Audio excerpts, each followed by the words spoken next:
નમસ્કાર વેબકૂફના વાલા વિદ્યાર્થી મિત્રો, ડિનર વિથ મિતુલ સર સેશનમાં આપ સૌનું ફરીવાર હાર્દિક સ્વાગત છે. આજની રસોઈમાં કયા પકવાન છે? તો આજની રસોઈમાં મિત્રો હવા અને તેનું બંધારણ છે, જે આપણા કોન્સ્ટેબલના સિલેબસમાં વિજ્ઞાન અને ટેકનોલોજીમાં સિલેબસનો ફોટો છે, એની અંદર આપણે આપેલો છે. હવે આજની રસોઈ એટલે કે હવા અને તેનું બંધારણ. મિત્રો અહીંયા જે સિલેબસમાં હવા શબ્દ લખેલો છે ને, એ હવાનો અર્થ એ જ કરવાનો છે કે પૃથ્વીના વાતાવરણની અંદર રહેલી હવા. હવે પ્રશ્ન થાય કે પૃથ્વીનું વાતાવરણ કોને કહેવાય? પૃથ્વીનું વાતાવરણ કોને કહેવાય? તો કે પૃથ્વીની આસપાસ જે વાયુનું આવરણ છે એને જ મિત્રો કહેવાય વાતાવરણ. કારણ કે વાત વત્તા આવરણ, વાત એટલે વાયુ અને એનું આવરણ એટલે મિત્રો વાતાવરણ. કમ્પ્લીટ. હવે આ વાતાવરણ ટકી કેમ રહ્યું છે? કેમ પૃથ્વીથી છટકી નથી જતું? એનું કારણ છે મિત્રો કે પૃથ્વી પાસે પોતાનું ગુરુત્વાકર્ષણ બળ છે. આ ગુરુત્વાકર્ષણ બળને કારણે એ જે વાયુઓ છે એ પૃથ્વી જે છે એને ચોંટીને રહેલા છે. એટલા માટે પૃથ્વી પાસે પોતાનું સરસ મજાનું વાતાવરણ છે. એટલા માટે જ આપણે બધા શ્વાસ લઈ શકીએ છીએ. કમ્પ્લીટ. તો એ જ લખેલું છે કે પૃથ્વીના ગુરુત્વાકર્ષણ બળને લીધે પૃથ્વીની આસપાસ વીંટળાયેલું હવાનું આવરણ, એને જ મિત્રો કહેવાય વાતાવરણ. ઇંગ્લિશમાં કહેવાય એટમોસ્ફિયર. શું કહેવાય? એટમોસ્ફિયર. હવે પરીક્ષામાં એક પ્રશ્ન પૂછાઈ ગયેલો છે કે પૃથ્વીની સપાટીથી, આ પૃથ્વીની સપાટી છે, પૃથ્વીની સપાટીથી ઉપર જઈએ એમ 32 કિલોમીટર સુધીનો જે પટ્ટો જે છે કે નહીં, આ જે પટ્ટો છે કે નહીં, આની અંદર ટોટલ વાતાવરણ છે એની 99% જેટલી હવા આવેલી છે. કેટલી? 99% જેટલી હવા આવેલી છે. એનો અર્થ એ થાય કે 1% હવા જે છે એ માત્ર 32 કિલોમીટરની ઉપર છે. આથી એમ કહી શકાય કે પૃથ્વીની સપાટીથી જેમ જેમ જેમ જેમ જેમ તમે ઉપર જાઓ છો, જેમ જેમ જેમ જેમ જેમ તમે ઉપર જાઓ છો, તેમ તેમ તેમ તેમ તેમ તેમ જે હવા છે ને એ પાતળી બનતી જાય છે. તેમ તેમ હવા છે ને વિરલ બનતી જાય છે, પાતળી બનતી જાય છે. કમ્પ્લીટ. એ પણ આ વાત બીજી રીતે પણ કહી શકાય કે ભારે જે વાયુઓ છે, યસ, ભારે જે વાયુઓ છે, કાર્બન ડાયોક્સાઇડ જેવા વાયુઓ છે, એ પૃથ્વીની સપાટીની નજીક હશે. અને હલકા ફૂલકા વાયુઓ છે જેવા કે હાઇડ્રોજન છે, હિલિયમ છે, નિયોન છે, તો આ બધા હલકા ફૂલકા વાયુઓ છે એ પૃથ્વીની સપાટીથી ઉપરની તરફ એટલે કે ઊંચાઈ પર આવેલા હશે. કમ્પ્લીટ. નાઇટ્રોજન વાયુ છે, આ બધા ઊંચાઈ પર આવેલા હશે. કમ્પ્લીટ છે કે નહીં? ઓકે, આગળ વધીએ અને વાત કરીએ ઘટકો. આપણે કીધું ને કે વાયુનું બંધારણ, જે હવા છે એનું બંધારણની વાત કરીએ તો અહીંયા હવા એટલે સીધી આપણે વાત કરવાની છે વાતાવરણ. હવે વાતાવરણના જે ઘટકો છે કે નહીં, હવાના જે ઘટકો છે કે નહીં, બંધારણમાં જે ઘટકો છે કે નહીં, એ 3 ઘટકો આપણે જોવાના છે. એક તો ઘન ઘટકો, પ્રવાહી ઘટકો અને વાયુ ઘટકો. કોની અંદર? તો કે વાતાવરણની અંદર. ઓકે, શરૂઆત કરીએ વાયુ ઘટકોથી, કારણ કે એ ઇઝી છે ને, આપણને જે આવડે છે એનાથી શરૂઆત કરીએ. વાયુ ઘટકો. હવે આપણને ખ્યાલ છે કે વાતાવરણની અંદર કયા પ્રકારના વાયુ આવેલા છે, તો દરેકને ખ્યાલ છે અને દરેક બોલતાય હોય છે કયા વાયુઓ છે. તો આ કોષ્ટક જીસીઆરટીનું છે, સર્વસામાન્ય છે. નાઇટ્રોજન કેટલા ટકા છે? 78% છે. ઓક્સિજન મિત્રો 21% છે. આર્ગોન મિત્રો 0.93% છે. કાર્બન ડાયોક્સાઇડ 0.03% છે. અને બાકી 0.4%માં અન્ય હલકા વાયુઓ છે.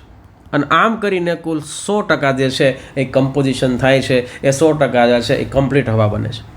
હવે આપણે પરીક્ષામાં યાદ રાખવાનું છે, સૌથી વધુ વાયુ કયો છે વાતાવરણમાં? તો કે નાઇટ્રોજન. એનાથી ઓછો ઓક્સિજન, એનાથી ઓછો તો કે આર્ગોન, અને પછી આવશે કાર્બન ડાયોક્સાઇડ. મિત્રો પરીક્ષામાં બાળકો ભૂલ ખબર ક્યાં કરે છે? એ ભૂલ અહીંયા કરે છે. કાર્બન ડાયોક્સાઇડને પહેલાં લખી દે છે, પણ યાદ રાખજો, પહેલાં નાઇટ્રોજન, પછી ઓક્સિજન, પછી આર્ગોન અને પછી કાર્બન ડાયોક્સાઇડ. ટકાવારી પણ યાદ રાખજો. Carbon dioxide 0.03%. કેટલા? 0.03%. આર્ગોન 0.93%. 0.93%. નાઇટ્રોજન 78% અને ઓક્સિજન 21%. કમ્પ્લીટ.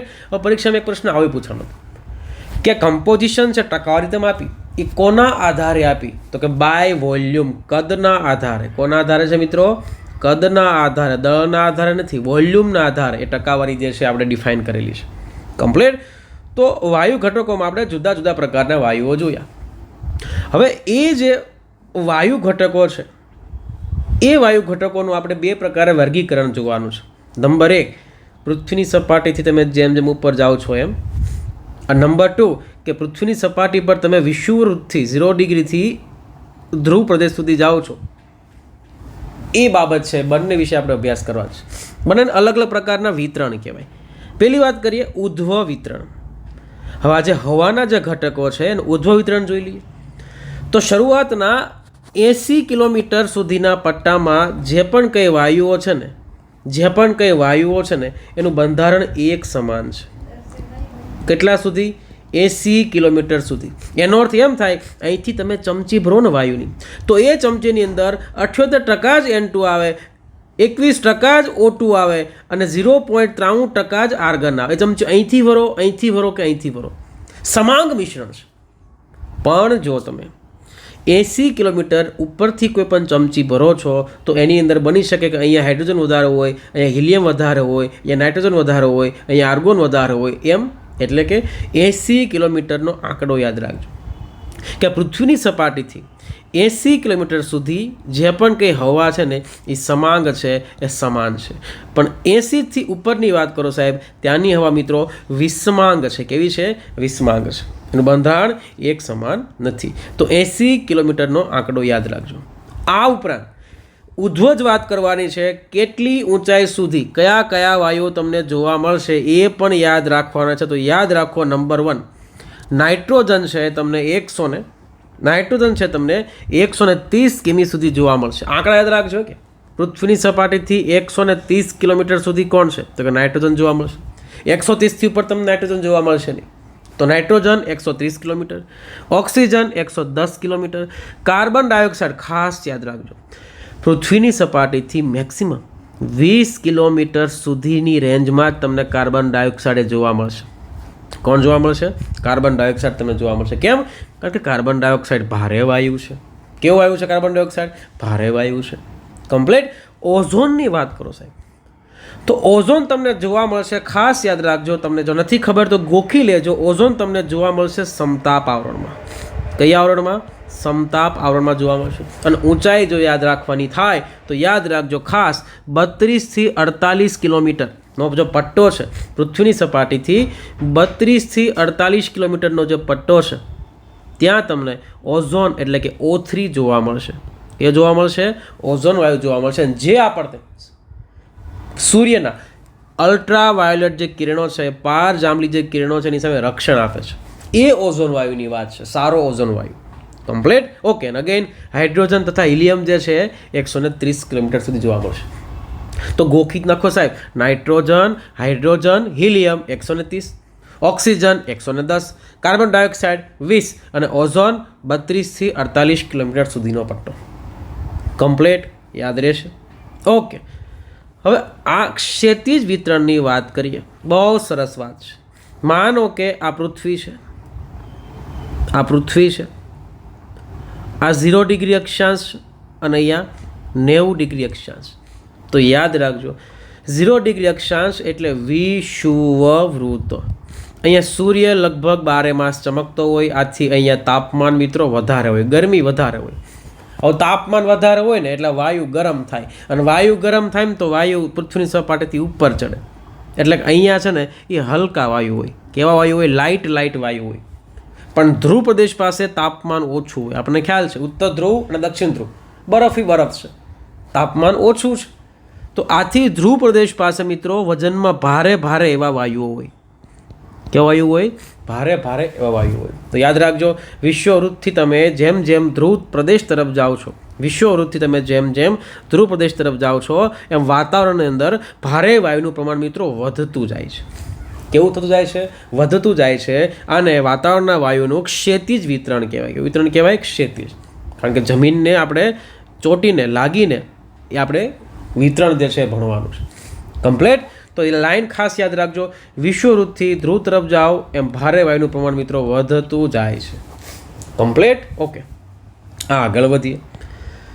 હવે વાત કરીએ પ્રવાહી ઘટકો. આપણે વાયુ ઘટકો જોઈ લીધા, બસ બહુ થઈ ગયું. આટલું કરો એટલે બહુ થઈ ગયું. વાયુ ઘટકો આપણે જોઈ લીધા. હવે આપણે જોઈએ મિત્રો પ્રવાહી ઘટકો. કયા ઘટકો? હવે જોઈએ મિત્રો આપણે પ્રવાહી ઘટકો. ઓકે, હવે પ્રવાહી ઘટકો છે એમાં ખાસ કરીને આપણને ખ્યાલ છે વાતાવરણની અંદર રહેલો ભેજ છે. શું છે? ભેજ. વરાળ. આપણને ખ્યાલ છે કે સમુદ્રની સપાટી અથવા તો કોઈ પણ જળાશય હોય એના પર જ્યારે સૂર્યપ્રકાશ પડે છે ત્યારે આ જે પાણી છે એનું બાષ્પીભવન થાય છે અને વાતાવરણની અંદર એડ થાય છે. એને આપણે કહીએ છીએ મિત્રો વરાળ. તો એ જ વાત છે મિત્રો પ્રવાહી ઘટકો. કમ્પ્લીટ. કોણ કોણ હોય પ્રવાહી ઘટકોમાં? હિમકણો એટલે કે બરફના કણો હોય, જલબુંદો હોય, વરાળના રૂપમાં હોય છે.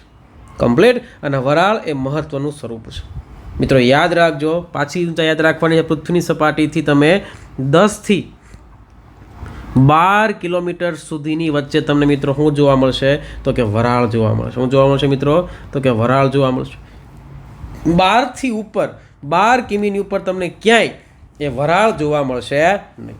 અને મિત્રો વરાળનું પ્રમાણ 0 થી 4% સુધીનું હોઈ શકે છે. એનો અર્થ એ કે ક્યાંક બની શકે વરાળ હોય જ નહીં, એકદમ ડ્રાય પ્રદેશ હોય, સૂકા પ્રદેશ હોય, અને ક્યાંક બની શકે મેક્સિમમ એટલે કે વાતાવરણની અંદર 4% વરાળ હોય. તો વરાળનું પ્રમાણ જે છે એ 0 થી 4% વચ્ચેનું હોઈ શકે છે. કમ્પ્લીટ. ઓકે, હવે વાતાવરણની અંદર જે કંઈ પણ ઘટનાઓ ઘટે છે, વાદળનું બનવું, વરસાદનું થવું, ચક્રવાત, પ્રતિચક્રવાત, તો આ બધા પાછળ ક્યાંક ને ક્યાંક જવાબદાર છે મિત્રો વરાળ. વરાળ છે ને એ મામાને ઘર આવેલો ભાણિયો છે. એકદમ નાનો એવો હોય, 0 થી 4% જ હોય, પણ એના તોફાન સાહેબ તમે જુઓ. વરાળને તમે વાતાવરણમાંથી ગાયબ કરી નાખો, નો વરસાદ આવે, નો વાદળ બને, નો ચક્રવાત થાય, નો પ્રતિચક્રવાત થાય.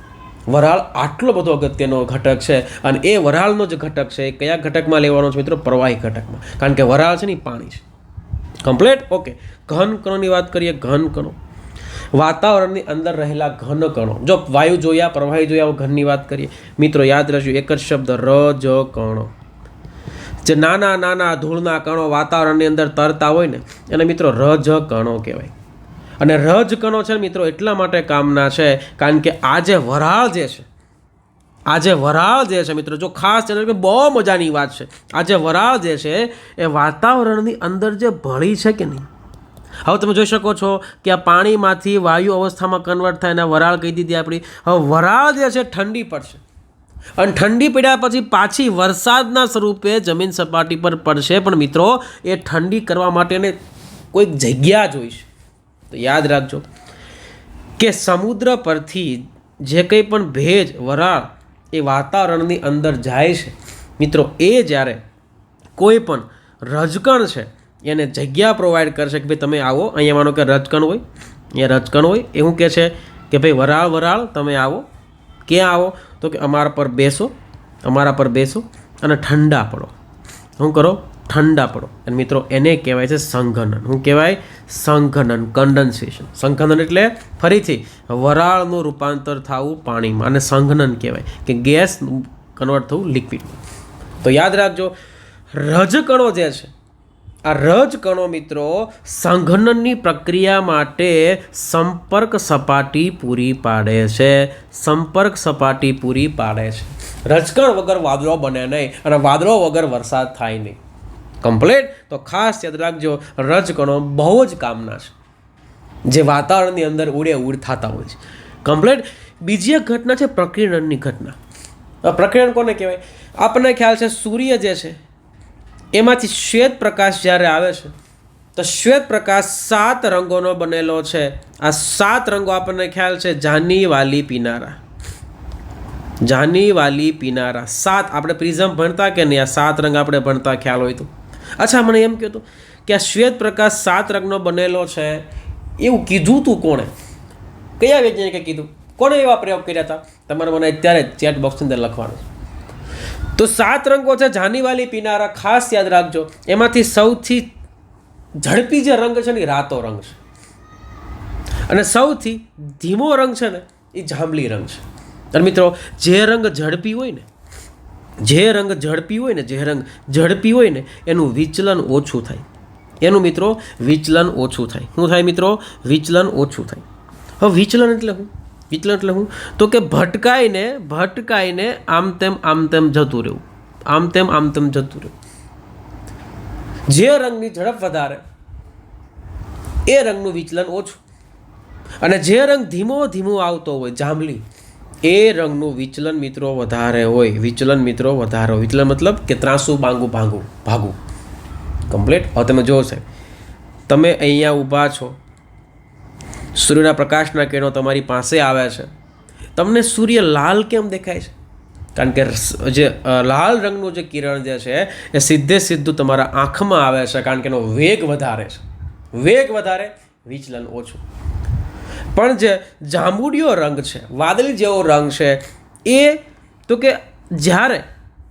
તો કે જ્યારે વાતાવરણની અંદર પ્રવેશ કરે છે ત્યારે વાતાવરણની અંદર મિત્રો અસંખ્ય રજકણો હોય છે. હવે આજે અસંખ્ય રજકણોના કારણે એ જે રંગ, જે જાંબલી રંગનો રંગ છે એના પર પડે છે, ફેંકાય છે, પડે છે, ફેંકાય છે, પડે છે, ફેંકાય છે, પડે છે, ફેંકાય છે, પડે છે, ફેંકાય છે.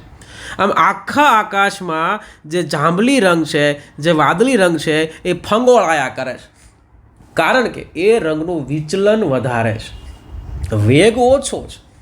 કમ્પ્લીટ. એટલા માટે આપણને આકાશ એ વાદળી રંગનું દેખાય છે. એની પાછળ ઘટના જવાબદાર છે મિત્રો પ્રકિરણન. યાદ રાખજો, પ્રકિરણન.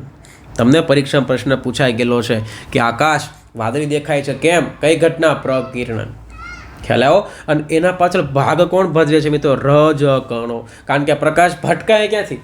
તો કે રજકણો પરથી ભટકાય. કમ્પ્લીટ. તો જોઈ લીધા આપણે ઘન ઘટકો, પ્રવાહી ઘટકો અને વાયુ ઘટકો. ફટાફટ કેટલાક પ્રશ્ન જોઈ લઈએ. પરીક્ષામાં સાહેબ એ તો કયો પ્રશ્ન કેવા પૂછાય છે, ચલો જોઈ લઈએ. થોડી વાર પોઝ કરી એ જવાબ તમે આપજો, અથવા તો હું જ્યારે વાંચું એ દરમિયાન તમારો જવાબ છે જો તમને ખબર હોય તો તમારે મને ચેટ બોક્સમાં લખી જવાના છે, એટલે હું જોઈ લઉં. કમ્પ્લીટ. ઓકે. નીચે જણાવેલ વાયુઓને તેમની વાતાવરણમાં ટકાવારીના ઘટતા જતા ક્રમમાં ગોઠવો. ઘટતો ક્રમ પૂછેલો છે એટલે યાદ રાખજો. પહેલો કયો વાયુ આવે જે વાતાવરણમાં સૌથી વધારે છે? તો વાતાવરણમાં સૌથી વધારે મિત્રો નાઇટ્રોજન છે.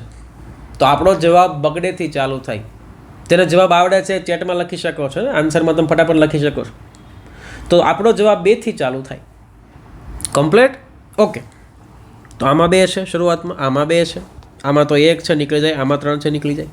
ચલો બીજા નંબરે કયો આવશે મિત્રો? ઓક્સિજન. કારણ કે 71% છે, આ 21% છે.